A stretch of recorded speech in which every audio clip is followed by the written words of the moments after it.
News to your local election headquarters, and this afternoon we have two very special guests here to talk about today's midterm elections. Joining us now, Larry Kabrowski with the Charleston County Republican Party and Brady Quirk-Garvin representing the Democratic Party here in Charleston County. Guys, I appreciate you taking the time, spending it to talk to us. Absolutely. It is decision day for South Carolina voters. Massive voter turnout from what we can tell right now. This kind of part of that blue wave we've been hearing about, the red going to be able to stem the tide. Brady, we'll start with you, Larry. I think it's, and Brady, I think, will agree, it's a fever pitch on both sides. We really are impressed with the intensity of emotion and feeling and turnout, that both bases are very excited. And personally, you know, I went door to door and was astonished about how many people had voted early.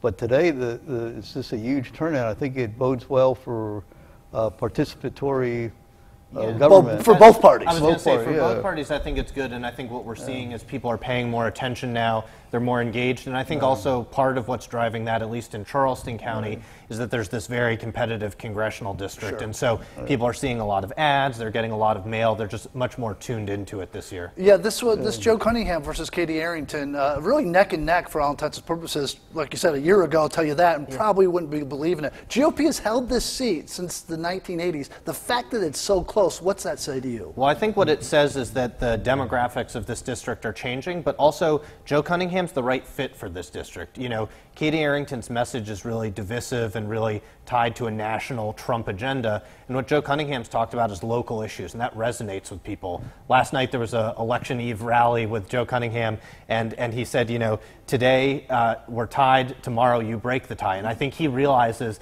as we all do, that this race is neck and neck in a race that, to be honest, a year ago you would have thought a Republican would walk away with it. Joe Cunningham's really changed the narrative. Well, let's say we have a completely different perspective on that. I think Katie's a good fit for the district. This is a Republican district. Trump won by 13%.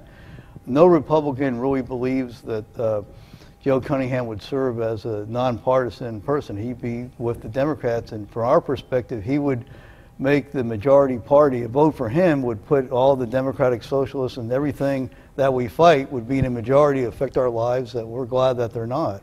So I think that the Republican base is fired up beyond belief. I think the Kavanaugh hearing was huge, a difference maker for us, and seeing if we lose, I think Lindsey Graham summed it up best, how they really feel about us. They hope we didn't exist. If Democrats take over Congress, what's that mean for us here locally? What would we see in the differences? Honestly, I don't know how much difference that makes locally. You know, one of the things that I think Joe Cunningham's been really clear about is, you know, he would not support Nancy Pelosi for Speaker, and he really would focus on what's best for the Low Country. And so I don't honestly know how much would change locally. I think that's a big national narrative that's been happening. But here locally, you know, we're focused on a number of state house seats, and we're really excited about the Cunningham race. But, you know, sort of less focused on what's happening nationally. How are Republicans feeling about that, I would think that regardless of whether he votes for Nancy Pelosi, a vote for Cunningham would make her Speaker.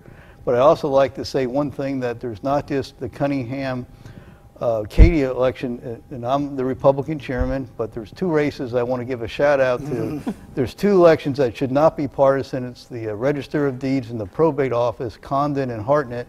I would ask everybody to look at it affects everybody's lives, and look at the qualifications, and you still have time to vote, and Condon and Hartnett, those are vital to all of us. Okay. Thank you. All right, Larry, we got 2.5 hours until the polls close, so there is still time to vote. Well, good Brady luck, Quirk-Garvin, Larry Kabrowski, we're all for friends having right us. now, aren't we? 2 more hours. Yeah, 2 more hours. These guys will be back throughout the night talking to us about the election day as it unfolds. Stay with us.